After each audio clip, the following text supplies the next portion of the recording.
So in this panel, panelists will discuss how they intersect GRC with cybersecurity within the organization. Data privacy, as one of the main drivers in increasing the importance of GRC and cybersecurity, will also be deliberated. In this panel, we will also confer on how GRC can help eliminate cyber attacks. Without further delay, over to you, Steve.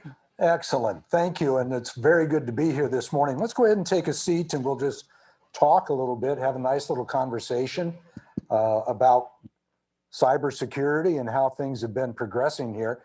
So I've got a few questions, but I'd like to make sure that the panelists know that wide-ranging discussions. So whatever comes to mind, make sure that you let us know and share your thoughts.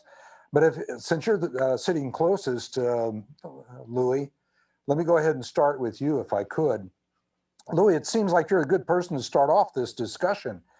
Your company, which is Fortinet, provides world-class security insights and technology so that you and your company see what I'll call a 50,000-foot view, very bird's eye. You're able to see a lot of different things in our local environment, as well as getting an outstanding look as to what's going on globally. And I think that's something that our audience will be very interested in hearing about.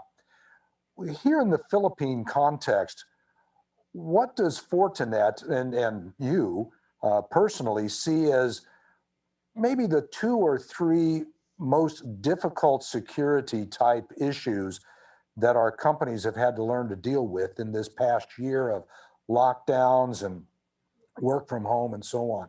What kind of things have you been seeing? Sure. So good morning. So Steve, in the Philippines, if you look at what happened because of the pandemic, obviously not necessarily the most difficult, but the most burdensome for a lot of companies is the sudden shift to a remote working arrangement. So actually, a lot of companies are not prepared for that. And when the pandemic happened, a lot of these organizations, the employees doesn't have mobile equipments like laptops. Some of them are even using desktops. So, and then in that context, a lot of them were forced to actually use personal devices for them to be able to work at home. So that's a big security risk for a lot of organizations because now they have to roll out security solutions to all these remote devices now trying to connect to corporate data. I would say that the second one would be because of also this sudden shift to a new business model. Although it did push digital transformation quickly, so a lot of companies started adopting new business models. But the problem is it also comes with it, a lot of, I would say, challenges. Like a lot of companies now are using cloud at a higher scale. And they're using what we call hybrid models where they still have on-prem and then a lot of their key applications are moving out to the cloud. That carries, again, another set of challenges that most companies need to deal with, especially in the areas of security. And I would say the last one would be because of the advent of IoT. A lot of devices are getting connected to corporate data via this IoT devices. So you have manufacturing companies or even medical institutions using sensors that are being connected to their networks. And mind you, these sensors are built for performance rather than security. So the challenge is, how do we now secure all these devices connecting to our networks? And that becomes, again, a lot of challenge for not only the IT department, but most organizations adopting these new business models. Good. Yeah, that has to be very, very difficult because how do you convince employees you own the device? How do I, as the security for the company, now tell you, you have to put this software on your device that you own, and I'm asserting control over your device, and you're saying, no, this is my device, I pay for it. Yep. That's got to be very, very difficult. I'll come back to you in a couple of minutes. Nookie, if I could ask you a question.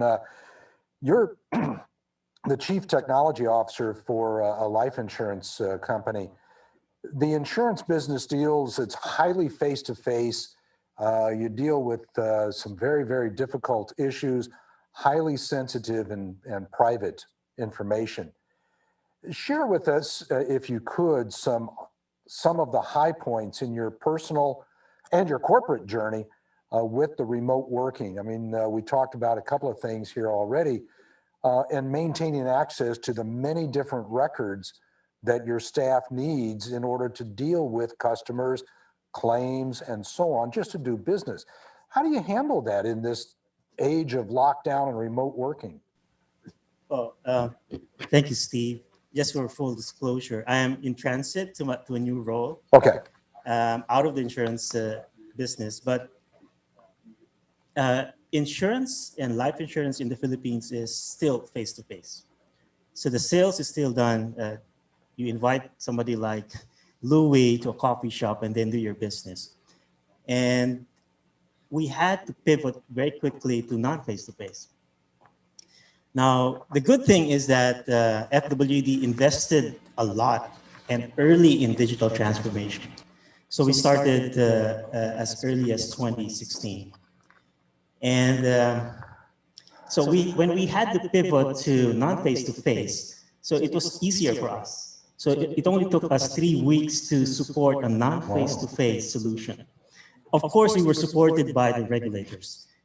We got the approval very quickly from the IC.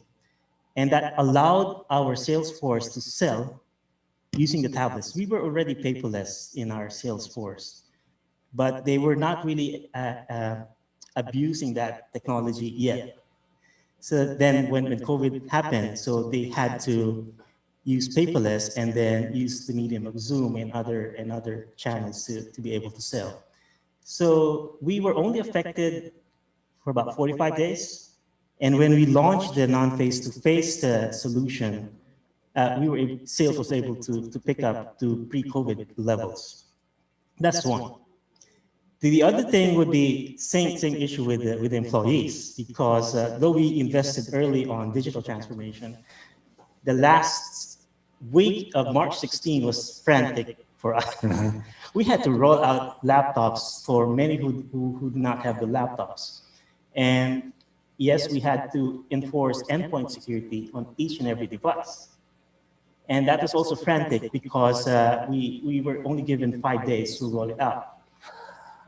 And yeah, so people were getting acclimated to the situation. And IT was really, the work during the last week and the week after that was supporting that they ensure they're able to still access the database that they need to and the systems that they need to securely. So the implementation of endpoint security, not just the antivirus, but the web filtering was done very quickly and remotely. And notwithstanding the infra issues on the network. That's the only bottleneck. So we were able to sustain work from home or work from anything for the last 7 or 8 months. Excellent, excellent. Alex, I'll get to you in just a minute. I want to follow up on a point that Nookie made, though.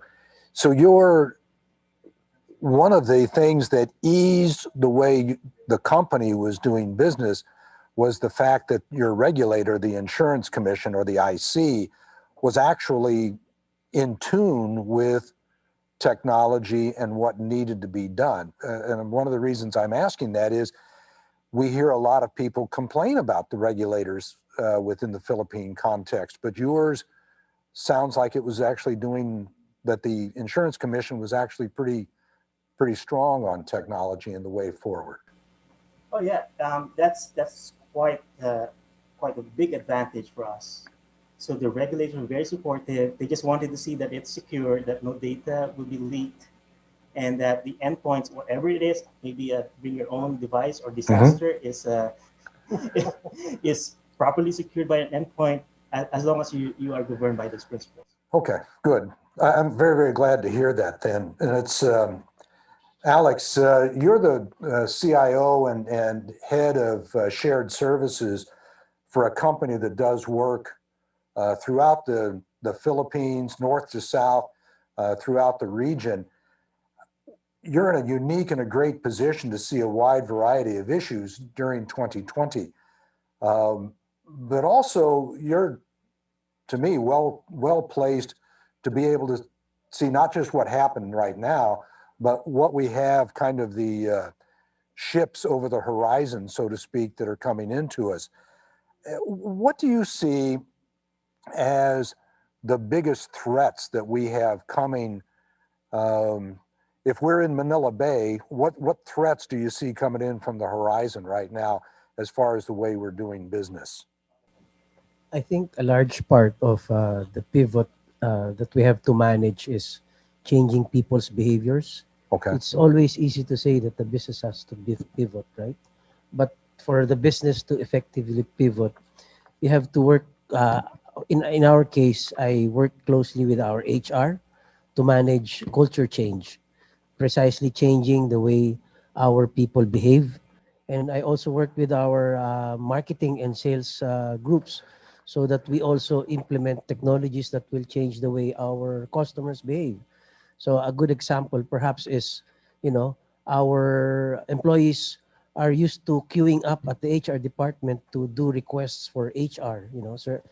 Most of the HR transactions were face to face. But what we did was we quickly implemented an HRIS solution that is web-based. So part of that solution is employee self-service. So all HR requests and transactions are now done online. As long as they have their phone, they can do their transactions online. It was quite a challenge to change the way people behave, but we worked closely with our HR to make it a culture transformation as well, right? On the customer side, the customer experience side, we were about to launch a new startup business, basically farm to doorstep, farm to table, fresh harvest, fruits and vegetables. Our initial target was hotels and resorts, but the lockdown, they were all shut down, right? So we quickly pivoted to B2C from a B2B business model. We quickly pivoted to B2C. So we had to really hasten the development of the B2C platform, the e-commerce platform. So we engaged a small startup e-commerce developer, and they were able to quickly deliver in 1 month. Wow. That was amazing. They were able to quickly deliver in 1 month. So we launched, instead of launching B2B, we launched B2C. But around August, September, the resorts and the hotels started opening. So we're now involving the B2B markets as well in our e-commerce platform. So I guess, you know, it's all about changing employee and customer behavior so that, you know, you can pivot your business successfully. Describe to me, if you can, without divulging too many trade secrets here, but describe to me how you got the board and the C-suite, you know, your chief executives and chief operating officers and so on, and then yourself as CIO. How did you guys meet and get together and say, oh, you know, kind of a, oh my goodness, we're going to sink if we don't do something. How are we going to do this? What was the process for getting that started? Who came up with the ideas and who kind of moved things forward? Two things actually to answer your question. The first was before the pandemic hit, my strategic plan was already in place for the next 2 to 3 years. So it was quite fortunate that I was able to quickly set it up. I joined the Iho Group January 17. So one of the first things I did was to do the, you know, a baselining and do the strategic plan. So I was able to present actually my strategic plan a week before the shutdown. Oh. So it was quite fortunate for me. Second is they elected me as the enterprise head for business continuity and resiliency. And I was also the enterprise lead for crisis management. So everything I said was policy. Oh, nice. So fortunately, so I was able to convince the stakeholders, the business owners, that whatever we had planned, they approved for as part of the roadmap for digital transformation. Some of them have had to be pulled up and implemented. So for example, we some of our employees were already used to remote working, but when the pandemic hit, we had to move a lot of people to remote working from home, right? So um, among my KPIs was not just making sure that people quickly transition to working from home, but as the head of shared services, I was also looking after cash flow, right? So I wasn't able to buy all of the laptops for all of the employees, but a creative measure that I did was I deployed desktops to their homes. I had a driver deliver desktop to their homes, right? So what I did was I bought the budgeted laptops for the entire year, but I needed to deploy PCs to more employees than what was budgeted for, right? So what I did was I identified desktops from the office that can be deployed to the homes of these employees. So that was a creative move that we did, and it was not quite difficult to convince the shareholders to do that because it was all part of the plan. We just had to manage the cash flow, tighter. Well, it seems to me that, I mean, you've done what sounds like a great job of identifying the risks, and part of that was in your strategic planning process, identifying the risks, and then being able to say, well, here's our risk, here's how we're going to use that to move forward and actually succeed, instead of just, a lot of people that I've talked to or with whom I've talked look at a risk officer who is as Mr. No. He's saying, oh, no, there's risk there, we're not going to do anything. It seems to me that you saw some risks and said, well, okay, what are we going to do? And how do we use that as an opportunity? Within every risk is an opportunity, and you found a way to actually exploit that for profit for the company. Excellent. Yeah, I think it's also quite fortunate for me that my boss, the CEO, thinks alike like me. We look at the risks, and we make it a point that we turn risks into opportunities.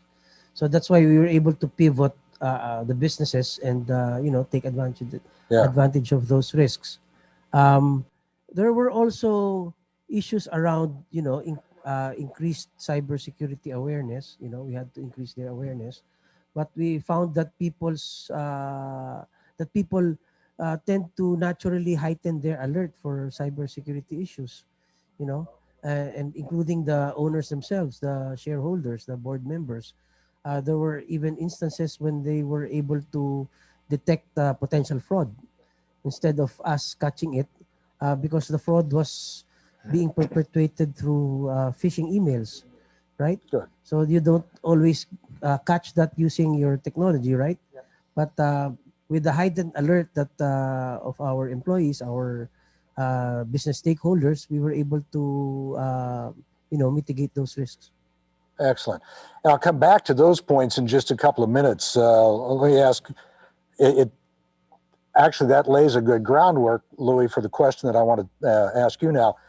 So our audience has CEOs, CIOs, CTOs, chief information officers, chief technology officers, and the whole realm of the C-suite and operations, executives, finance, and so on. So all of these people have had to evolve and grow, kind of learning how to swim after you got pushed into the pool. And so with the world swirling around us, what are some ideas that you have on what we could have done better to grow and adapt to these conditions more surely and quickly? I mean, we heard some good ideas here, but the BYOD, the bring your own devices, hybrid cloud, and so on, and we're going to talk a little bit more about that as we go on. But what are some other things that you kind of wish we could have done now that you're looking back on 8 months of experience in lockdown? What are some things that we could have done to do better? Well, obviously, I will be speaking on the perspective of cybersecurity. Right. So, in that context, I think one of the key things that a lot of organizations could have done better is really look at cybersecurity as a top priority, Mm-hmm. and that comes with recognizing the role of a CISO, and also the head of IT security for some organizations, and the impact of that role to the whole organization, and that comes with giving them adequate budget to be able to put up a real robust and agile security infrastructure in the organization. At the same time, equipping them with the right uh, number of people with the right skills, because that's one of the challenges here, not only in the Philippines but actually worldwide, Yeah. is the lack of trained cybersecurity personnel. So if you look at that context, the primary role of a CISO actually is to protect the brand of the organization and the reputation of the organization, on top of the IP, obviously, or intellectual property. So organizations, when they have this cybersecurity culture or a culture of awareness, I think it was already mentioned by Alex as well. People tend to decide on things that would adequately provide a more coherent plan for the organization when it comes to deploying cybersecurity solutions. Excellent. Excellent. Very thought provoking. And we're going to come back to a couple of the issues that you raised. Let me ask Nookie now. I know Alex said that he had to obtain or procure a number of new pieces of equipment of various kinds. I think you also had to put out some new equipment.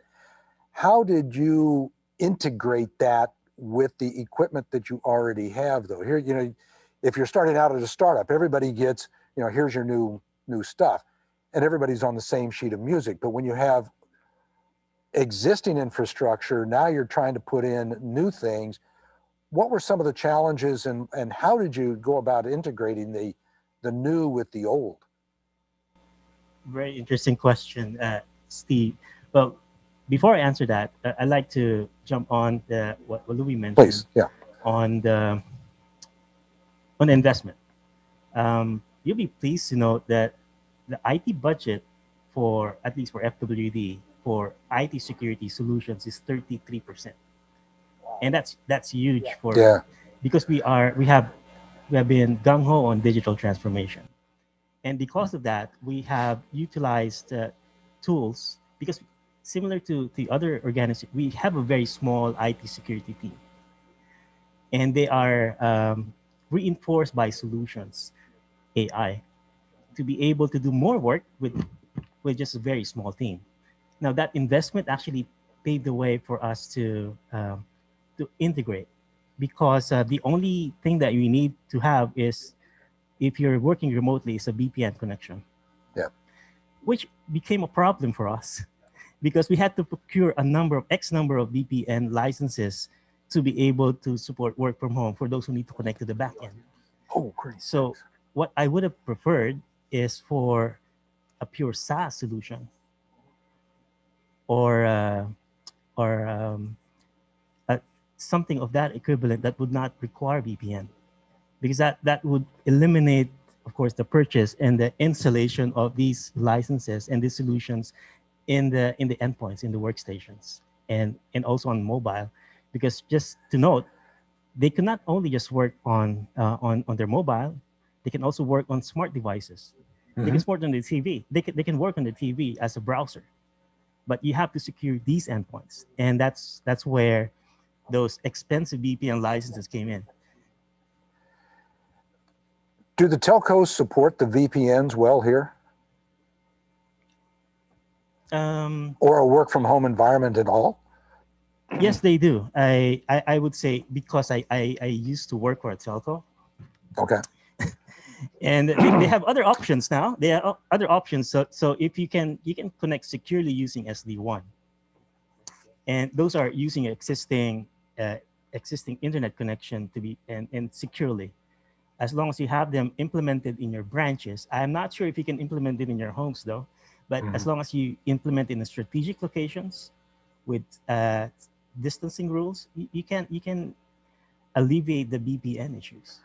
Okay, and then one follow-up question. Actually, I was very, very pleased that our audience is beginning to give us questions too. So let me ask a question from the audience that goes to an item that you just spoke about with endpoints.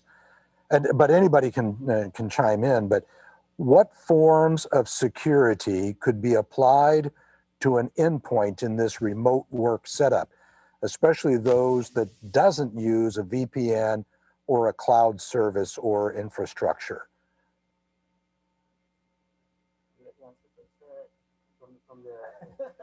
I'll let you answer first. Then I will answer based on the products that Yeah, we have please. history about. That'd be great. Okay, so without naming the product itself, Yeah. antivirus is one Okay. at every endpoint, and the other one would be web filtering at every endpoint. Now, of course, you have to implement some sort of DLP, USB locking, and especially transmission of data over the net and access to public emails, Okay. public websites, which can be filtered through the web solution. So those are just some. Okay. Actually, I absolutely agree with Nuki. But in addition to that, we've also put in place an MDM solution. I think it's very necessary, particularly for company-owned assets, right? And it's not only to protect the asset itself, but the data and intellectual property. So as a matter of fact, we have mobile devices that we're issuing to our field workers, especially farmers. So they're expected to work under certain parameters. So we're geofencing where they're supposed to bring the devices. So the MDM solution helps us manage those things for us. So the geofencing then would tell you if a farmer, for example, decides to go someplace else, Right, that's correct. you'll be alerted to it and say, no, there's either a problem or he's not living up to, or she is not living up to the service level agreements or whatever we Actually, have. even before we implemented our MDM, we're still in the process of implementing it. Our apps already had geotagging. Okay. So there was a time when a farmer was supposed to do some transactions in Tagum City. Okay. That's in the Davao del Norte area. But we found from our dashboard that he logged his transaction in Mati, which is like more than 100 kilometers away from where he's supposed to work. So that's an issue that we had to manage. Which is not necessarily fraudulent. It's just an anomaly that you would have to address, find out what was your phone stolen, what were you doing there? You're correct. It's not necessarily anomaly. Perhaps he went on a vacation or went to relatives before going back to the farm and finishing his work. But what was fraudulent is he timed in and went somewhere and timed out at the end of the day, going back to the workplace. Yeah. So that's one of the other questions actually then is for Fortinet, is the way this is written. So question for Fortinet, how do you see the future of cyber threats, considering that the new normal will be involving mostly remote work setup? How can one protect the organization from threats regardless of the platform to be used? Very good question. Actually, one of the things that a CISO in an organization will have to think of is like, how do I maximize, or optimize the use of resources available to me, but at the same time, move away from the tactical aspect of cybersecurity. And, it has to do with what Nuki says. You have to embrace automation. Mm-hmm. And because it's only when you do automation, then your people could, move into what they call the more strategic side of cybersecurity. You move away from the prevention aspect, but more on the discovery and response, detection and response. So most organizations that we have been dealing with, we've been helping them move away from, just anticipating that something's going to happen, more on the proactive end of the spectrum, where they now proactively look at what will be the possible breaches in the organization. That's why one of the things that we want companies to do is have a baseline on where you are. So we have services that offers BAPT, vulnerability assessment, penetration testing, because it gives an organization a baseline on where they are and what will be the possible vulnerabilities in an organization. So in that aspect also, that means that people will have, or companies, organizations will have to embrace the new technologies that uses AI and machine learning to be able to help them, have a better posture when it comes to cyber threats. Cyber threats will, is really evolving in such a phase that even the hackers are actually using AI and machine learning. You would hear of like now threats where they call it polymorphism, where a malware can actually change its structure. It's basically the same malware, but it can detect that there's a cybersecurity solution out there, and it can change its structure so it can still go into an organization. So now you cannot detect that by using like just firewall. You have to have other solutions in place that will allow you to actually match those capabilities, and that's where AI and machine learning embedded in your cybersecurity solution will come into play. Any other thoughts? Well, I would like to add one. Yeah. Apart from AI, which allows us to detect internal anomalies, we're not supposed to have access to this directory or file. One of the things we saw was that it's not only our employees are working from home, our admins are working from home. Mhm. So so good thing, a part of that 33% is the implementation of privileged access management. Hey, your administrators are beyond your borders. So how do you ensure that they are properly administered or managed when they move from one role to another? And if you do that manually, depends on the number of employees, that will be very hard for IT or even IT security to manage. But using a PAM solution would actually alleviate most of these concerns. And the PAM movement is, I presume most of our audience understands what that is, but that's the privileged access management. Yeah. So I think that's one of the interesting things, is because while we see a threat, there's actually an opportunity here to allow us, through the proper use of technology, to do business better as we go forward, make it a stronger business and a more profitable business. How do you see vendors? And actually, I'm not going to forget you, Alex. I'll be down there in a couple of minutes, but I want to come back to Fortinet to touch on this or to expand on the question. Many of the vendors in most markets, not just in the Philippines, but in many markets, are referred to as box pushers. They don't do a good job, in my view, or in a lot of these people that just call them box pushers, of taking the strategic view. Do you see that changing? And how does Fortinet plan to be more strategic, and then for other vendors as well? Do you think that the box pushers are going to survive, or are they going to have to adapt to the new way of doing business too? You cannot really eliminate the box pushers, because you will have what we call the best of breed solution still out there. In fact, a lot of companies, and we're actually quite surprised, they still adhere to that.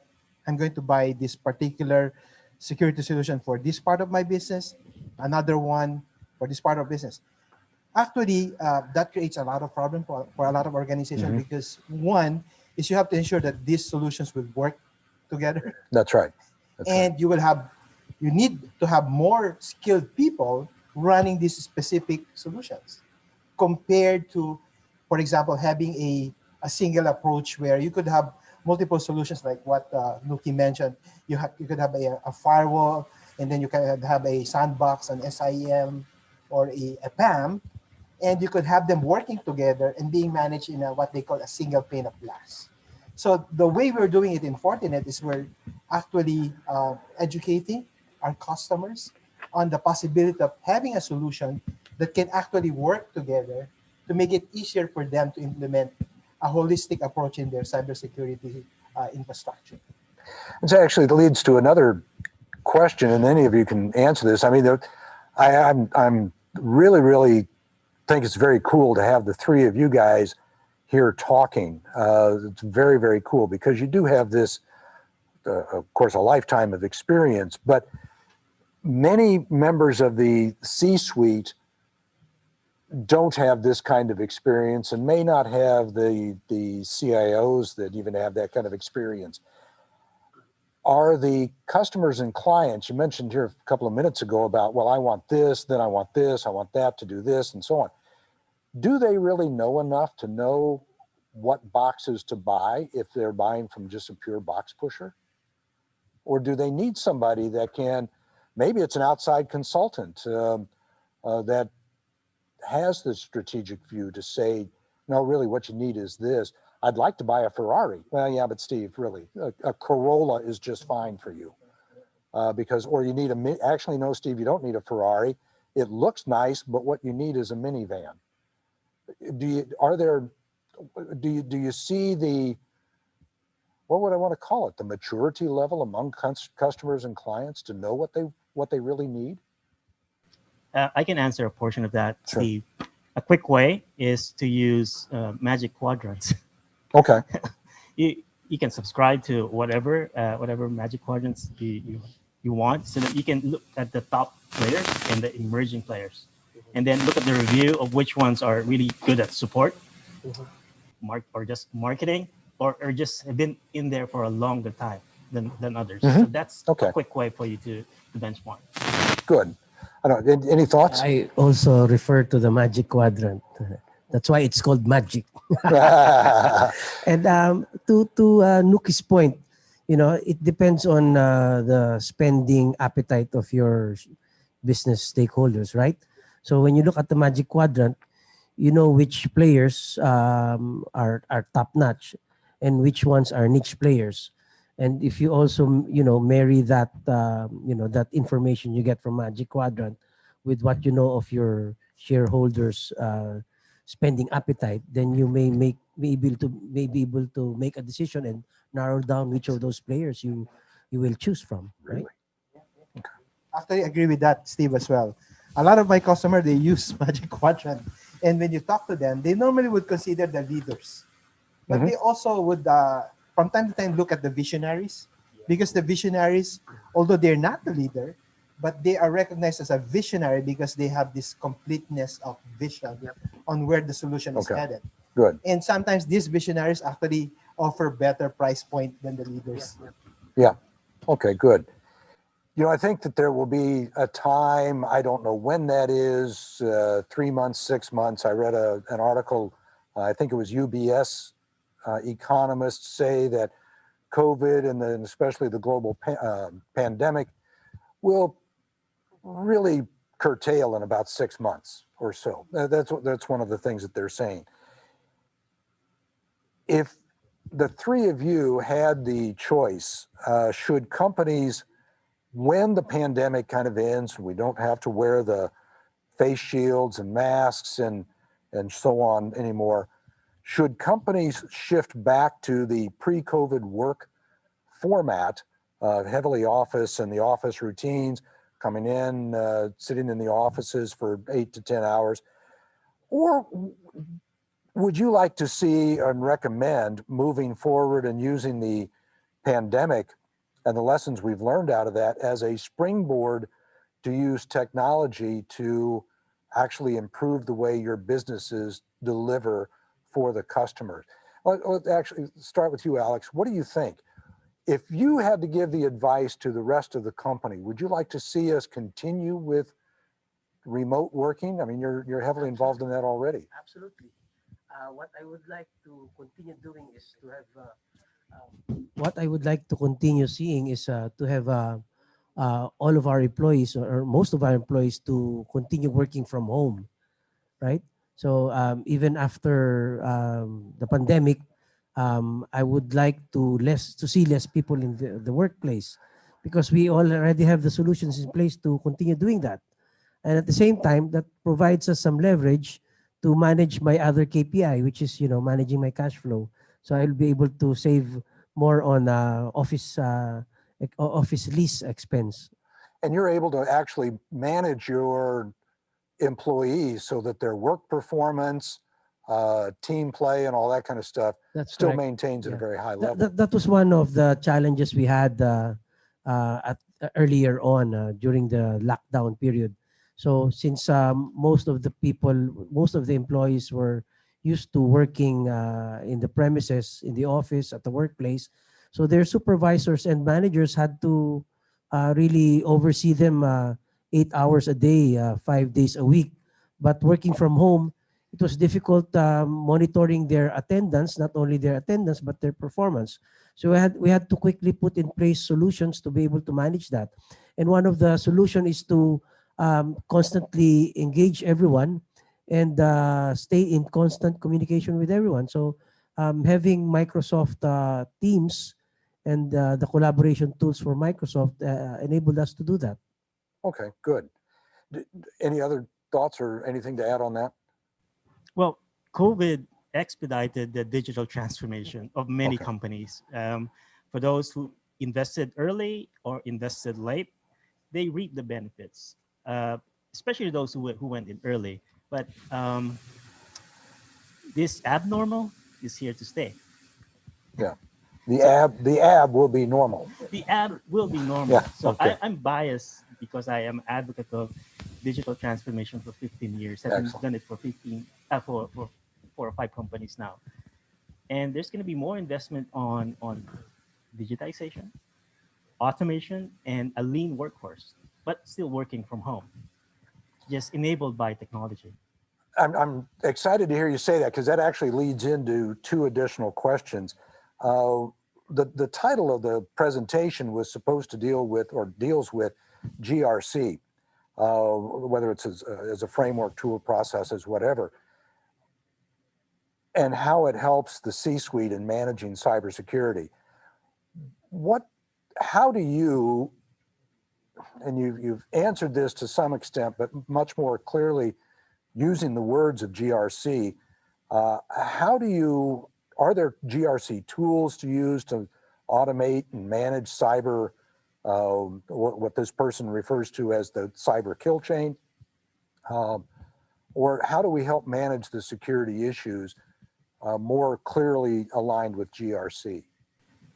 So I don't know if that was clear enough, but if anybody wants to. In our perspective, obviously, one of the things that cybersecurity provides is to mitigate risk and allow companies to manage compliance, relating to the regulators, and as well as in the case of Philippines, you have data privacy law. Yeah. And if you're dealing with European customers, obviously GDPR will be there. So what we do is we actually provide them the tools that they can actually use to be able to implement a GRC framework in their organization. Because like cybersecurity operates in the realm of it has to be visible. Yep. And if it's not visible, it's something that you cannot act on.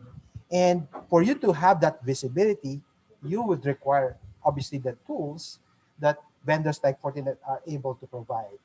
And obviously you need, I would say as well, help coming from the outside, people who are trained to do cybersecurity analysis, because that's the other aspect of cybersecurity. You have to be able to analyze those tons of data coming from multiple edge devices connecting to your network, or coming from your data center, or coming from the cloud. So it's a lot of things, but one of the things that we can provide is the best practices that our customers from other countries are able to do, and maybe share some of those best practices to our customers.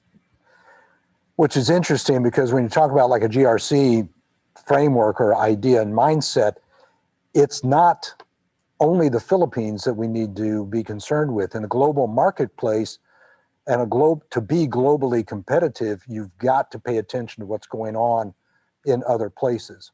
Excellent. And then this is a question for Mr. Umali of FWD. They'd like to know, how do you protect clients' data, since they're an insurance institution with a lot of PII, or personal identifying information, that could be stored on their employees' workstations or accessible remotely if they're working from home. Now, it goes way beyond FWD. So, I mean, this is a massive issue for any of us, and especially as, you know, you spoke earlier about doing HR stuff, being able to access the human resources. But what kind of things, you don't have to get into the issue about FWD specific, but what kind of things are you addressing with data privacy? Oh, I'm pleased that a question was raised. Okay. Because we are in an industry where it's highly regulated, and the 33 investment on IT security means, depending on where the data is stored, if it's stored in our offices or on, it would have at least 4 layers of security. If it's stored, if the data can be accessed outside of the office, we have 8 layers of security where data is at the core. And we also utilize, because not all of the data is with us, like what you mentioned, Steve. There are data that's not with us. So we have to benchmark anomalies or threats using big data and SIEM and even SOCs to be able to tell us those data that we don't have, or we have no idea where to benchmark from. So we don't just rely on our data to see that, oh, we're secure, we're happy. So we have to benchmark ourselves against other insurance companies to see where we are in the score. So are we on the top 3? Are we on beyond the top 3? We benchmark ourselves between the other players in our industry. So that gives us more assurance that we are doing the right thing. Good. Okay, I've got just a couple of minutes left. Let me just start. If you had a genie in a bottle and you were going to rub the genie or rub the bottle and the genie would pop out and say, you have 3 wishes, what is your command? What are, in just a few seconds, what are your top 3 things that you'd like to see going forward into 2021? Yeah, based on learnings from this pandemic, I would wish that everything would be in the cloud, so that working remotely, working from home, working anywhere, it would be much seamless for everyone, right? And then secondly, I think I mentioned this earlier, that I would wish for most of our employees to continue working from home even after the pandemic is gone, right? And third, I guess would be to, for a part of my role is actually a CTO. So we're building technologies that generate new revenue models. One of my other wishes that, you know, even after the pandemic is gone, because we're trying to build opportunities out of the issues and risks that we're seeing.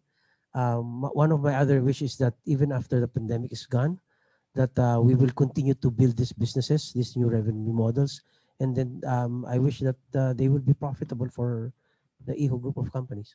Okay. Genie in a bottle. Well, I can only think of 2 as Steve Okay. now. First one is, of course, cloud adoption, because how secure you are on-prem, you can do the same and even greater on the cloud. Good. And if you have more SaaS solutions so that you just grow when you need them too.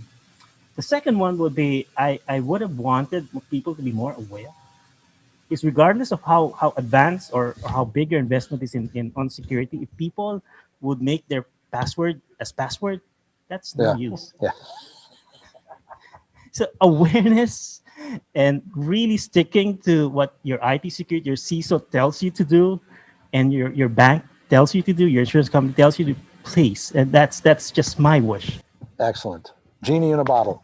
Obviously, actually, Nuki mentioned it. You have to have a culture of awareness, and that culture permeates the whole organization, from top management down to the individual employees. Based on survey, a lot of the attacks happening are coming from internal people. Yeah. So that whole culture of awareness and making cybersecurity as a top priority for any organization in everything that they do, that will actually help a lot of organizations. Excellent. Well, I really appreciate you guys joining us today. It was great to be able to sit around and talk. I wish we had more time, because these topics we could take up all day, get a couple of cups of coffee and pastries and so on. So thank you very much, guys. Thank you. Thanks.